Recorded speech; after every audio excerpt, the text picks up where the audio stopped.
প্রিয় ছাত্রছাত্রী, আজকে একটা নতুন বিষয় নিয়ে আমি তোমাদের সামনে উপস্থিত হয়েছি।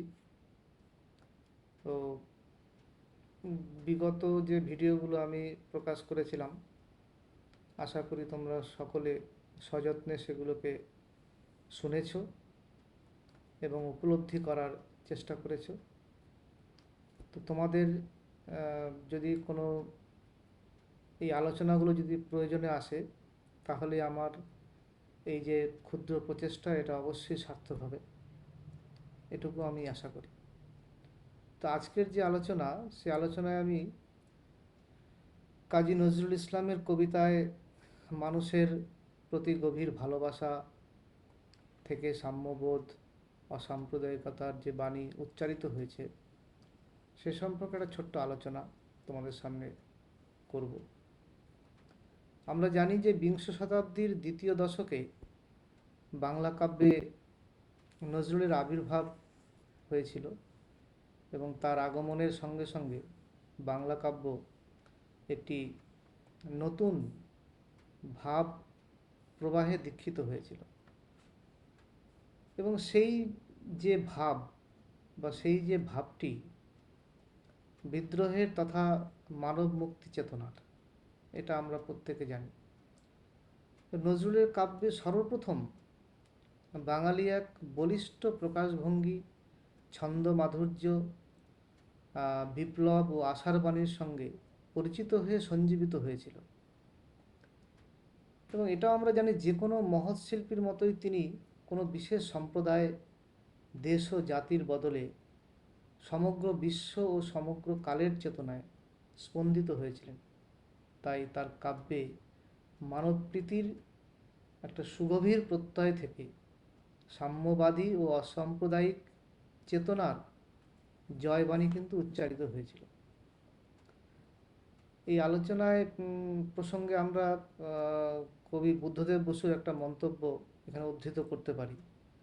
তিনি লিখেছেন, আজকাল যে সাম্যের গান লোকের মুখে মুখে বলিতে পরিণত হয়েছে, বাংলা কবিতার ক্ষেত্রে নজরুলই তার প্রথম উদ্যোক্তা।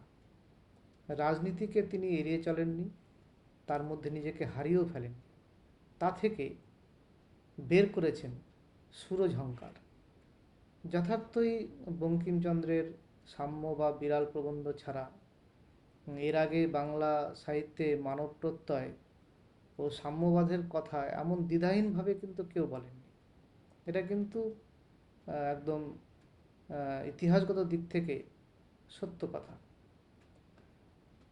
এরপর সত্যেন্দ্রনাথ দত্তের চিন্তায় কল্পনামূলক যে সাম্যবাদ, তার প্রকাশ ঘটেছিল এ কথা সত্য, কিন্তু নজরুলের সিদ্ধি কিন্তু অতুলনীয়, এটা আমাদের অস্বীকার করার কোনো জায়গা নেই।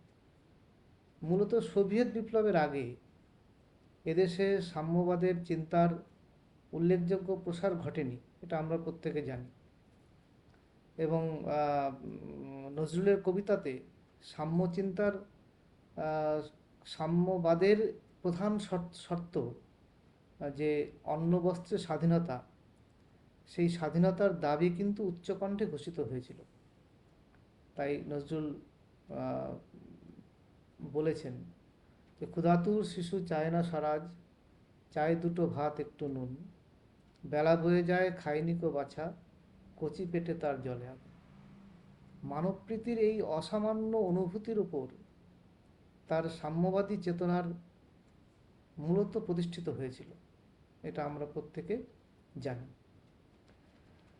কাজী নজরুল প্রত্যক্ষভাবে কমিউনিস্ট পার্টির সংস্পর্শে এসেছিলেন।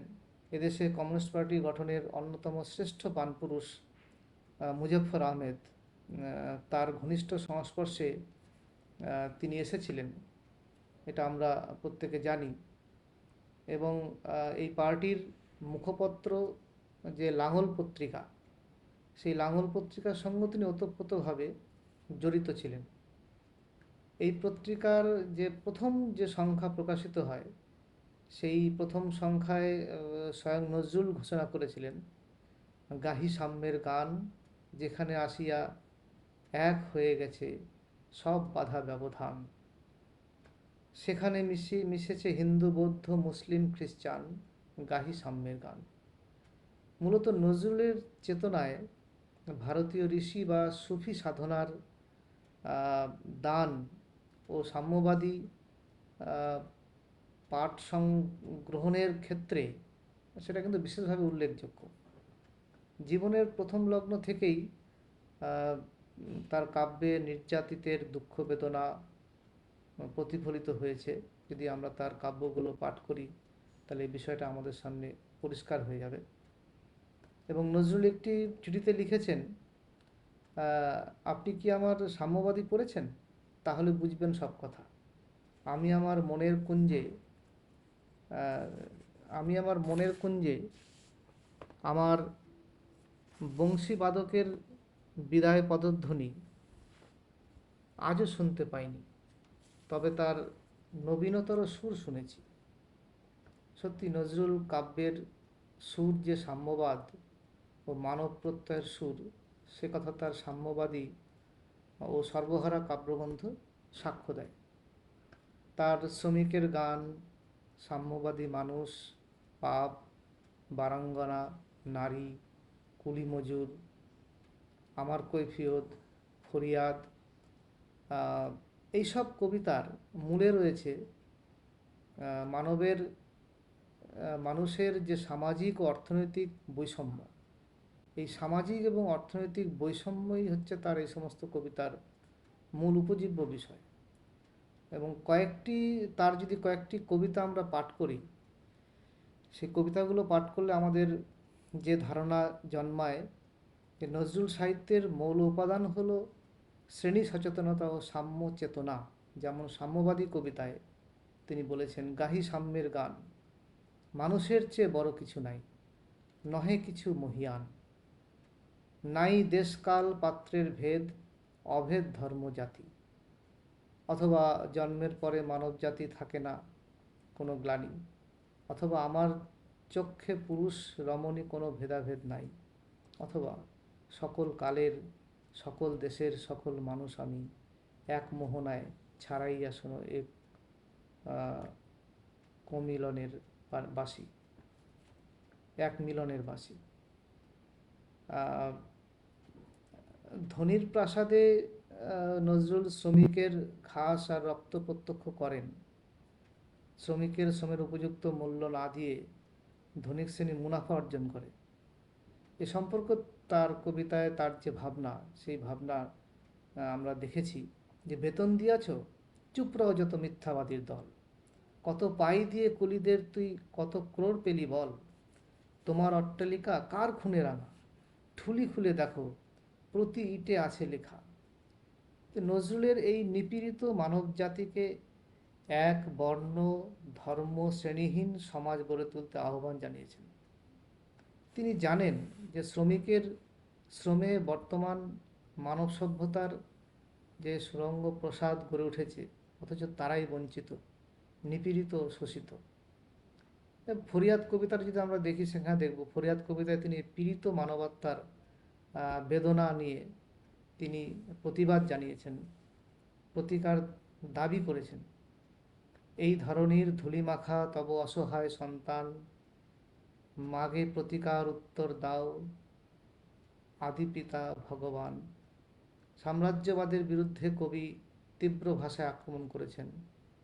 তুমি বলো নাই শুধু শ্বেত দ্বীপে যোগাইবে আলো রবি শশী দ্বীপে, সাদা রবে সবাকার টুটে টেপে, এ নহে তব বিধান।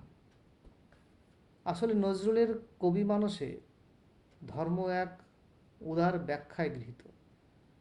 বহু ধর্ম সম্প্রদায়ে বিভক্ত মানুষকে তিনি বিভেদ মূলে ঐক্যবদ্ধ হওয়ার আহ্বান জানিয়েছেন। কৃষ্ণ, বুদ্ধ, খ্রিস্ট, মোহাম্মদকে সমস্থান দিয়ে তিনি তার কাব্যে ধর্মীয় ঐতিহ্যকে বিপ্লবী তাৎপর্য দান করেছেন। এই যে সূক্ষ্ম বিষয়গুলো, নজরুল কাব্যের যে দর্শন, সেই সূক্ষ্ম বিষয়গুলোকে কিন্তু আমাদের খুব ভালো করে বোঝার চেষ্টা করতে হবে। তার কবিতায় ঈশ্বর, আল্লাহ, মন্দির, মসজিদ, গির্জা, বেদ, কোরআন, বাইবেল প্রভৃতি রূপক অর্থে গৃহীত হয়েছে। নজরুলের সংস্কার মুক্ত মনের বক্তব্য যদি আমরা শুনি তাহলে বুঝতে পারব ইসলামের নামে যে কুসংস্কার মিথ্যা আবর্জনা স্তূপীকৃত হয়ে উঠেছে তাকে ইসলাম বলে, নাকি ইসলামের বিরুদ্ধে অভিযান? বাংলা সাহিত্যে হিন্দু মুসলমান উভয়েরই সাহিত্য। আমি হিন্দু মুসলমানের মিলনে পরিপূর্ণ বিশ্বাসী, তাই এদের সংস্কারে আঘাত হানার জন্য মুসলমান শব্দ ব্যবহার করি বা হিন্দু দেবদেবীর নাম নিই। সত্যি নজরুল শুধু ধর্মীয় নয়, ভৌগোলিক জাতীয়তাবাদও স্বীকার করেননি। আমি সকল দেশের সকল মানুষের সুন্দরের ধ্যান, তব স্তবগানী আমার ধর্ম, সেকুলে উপাসনা আমার ধর্ম, যে কুলে যে সমাজে যে বংশে সে দেশের জন্মগ্রহণ, কবি সেই দেশের দৈব। আমি তাকে ছাড়িয়ে উঠতে পেরেছি বলেই কবি। তিনি আরও বলেছেন, হিন্দু মুসলমানের দিনরাত হানাহানি, জাতিতে জাতিতে বিদ্বেষ, যুদ্ধ বিগ্রহ, মানুষের জীবনে একদিকে কঠোর দারিদ্র, ঋণ অভাব, অন্যদিকে লোভী অসুরের যক্ষের ব্যাংকে কোটি কোটি টাকার অভাব, এই অসাম্য, এই ভেদ জ্ঞান দূর করতেই আমি এসেছিলাম। শুধু সামাজিক কৃষক নয়, নজরুল দেখেছেন এ সমাজে নারীরাও বঞ্চিত, নিগৃহীতা বা নিপীড়িতা। অথচ কবির বিশ্বাস, বিশ্বে যা কিছু মহান সৃষ্টি চিরকল্যাণকর, অর্ধেক তার করিয়াছে নারী, অর্ধেক তার নর। অনুরূপ কথাই যেন শতাব্দীর অন্যতম শ্রেষ্ঠ মার্ক্সবাদী বিপ্লবী নেতা মাও সেতুং লিখেছিলেন, অর্ধেক আকাশ তুমি নারী। যদিও নজরুলের এই মানব প্রত্যয় ও সাম্যবাদ সম্পর্কিত চিন্তায় খাঁটি বৈজ্ঞানিক যে সমাজতন্ত্রবাদের হুবহু প্রতিফলন পাওয়া যায় না, তবু তার ভাবনা, চেতনার ও বক্তব্যের বলিষ্ঠতা, তীব্রতা ও সমকালীন সাধারণ মানুষের মনে ও সাম্যবাদী আন্দোলনে গতিসত্তার বা গতি সঞ্চার করেছিল। শ্রমিক কৃষকের জাগরণে সঙ্গীত তিনি প্রথম রচনা করেন। নজরুলের অসাম্প্রদায়িক চেতনা এবং তার যে উজ্জ্বল দীপ্তি বাঙালির মনের কলুষতাকে যেন ধুয়ে দেয়। তিনি হিন্দু মুসলমান বিরোধী বা হিন্দু মুসলমান বিরোধ প্রত্যক্ষ করেছেন এবং জানতেন ব্রিটিশ শাসক কিভাবে দুই ভ্রাতৃপ্রতিম সম্প্রদায়ের বিরোধের সুযোগ নিয়ে নিজের স্বার্থ সিদ্ধির উদ্দেশ্যে বিভেদ নীতি নিয়েছিল। এটা আমরা প্রত্যেকে জানি। ভারতবর্ষের জাতীয়তাবাদী আন্দোলনের মধ্যেও সাম্প্রদায়িকতার বীজ নিহিত ছিল। রবীন্দ্রনাথ সম্ভবত প্রথম হিন্দু মুসলমান সমস্যাকে নিরপেক্ষ দৃষ্টিতে বিচার করতে প্রয়াসী হয়েছিলেন। নজরুল সেই যুগে জ্বলন্ত সাম্প্রদায়িক সমস্যা অনুধাবন করেও নিজেকে সাম্প্রদায়িকতা থেকে একদম মুক্ত রেখেছিলেন। তার কবিতায়, চিঠিতে এই হিন্দু মুসলমান সম্প্রীতির অনুভূতি প্রতি মুহূর্তে ফুটে উঠেছে। কয়েকটা যদি উদাহরণ আমরা দিই তাহলে বুঝতে পারবো। হয়তো আমাকে আসিছে তোমাতে মেহেদি ঈশা, কে জানে কাহার অন্ত আদি, কে পায় কাহার দিশা।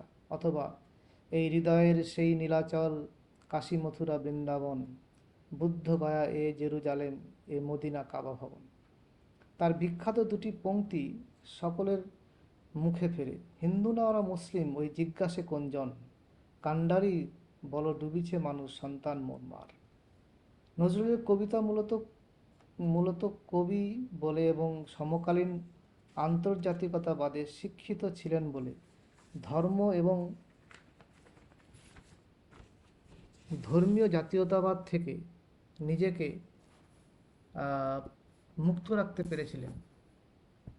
সামাজিক বিভেদ দূর করার উদ্দেশ্যে তিনি ধর্মকে যুক্তি দিয়ে বিচার করতে চেয়েছিলেন। যখন 19 শতকে আবির্ভূত ভারতীয় নবজাগরণ আন্দোলনে ও জাতীয়তাবাদী স্বাধীনতা আন্দোলনে অনেক অগ্রসর পুরুষই ধর্মনিরপেক্ষ সমাজ ও রাজনীতির চিন্তা করতে পারেননি, সেই সময় কাজী নজরুল ধর্মীয় গোঁড়ামি ও ধর্মীয় সংস্কারের বিরুদ্ধে দ্ব্যর্থহীন ভাষায় কিন্তু আক্রমণ করেছিলেন। সমন্বয়বাদী মনোভাবের দ্বারা নানা সম্প্রদায়ের মানুষকে ঐক্যবদ্ধ হতে প্রয়াসী হয়েছিলেন। তিনি ধর্মীয় বা ভৌগোলিক কোনো জাতীয়তাই স্বীকার করেননি। সুন্দরের ধ্যান ও তার স্তব উপাসনাকে তিনি জীবনে অন্যতম সাধনা বলেছেন। ধর্ম ও জাতীয়তার ঊর্ধ্বে মানুষকেই তিনি স্থান দিয়েছেন।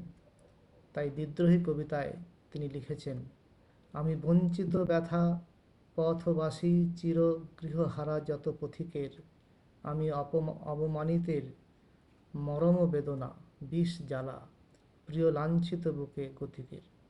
সেই মানব জীবন দরদী কবি সাম্যবাদী কবিতায় মূল বক্তব্য প্রকাশ করে যখন লেখেন, হিন্দু মুসলমান খ্রিস্টান পার্সি জৈন ইহুদি সাঁওতাল ভিল গারো কনফুসিয়াস ইত্যাদির কোনো প্রভেদই নেই।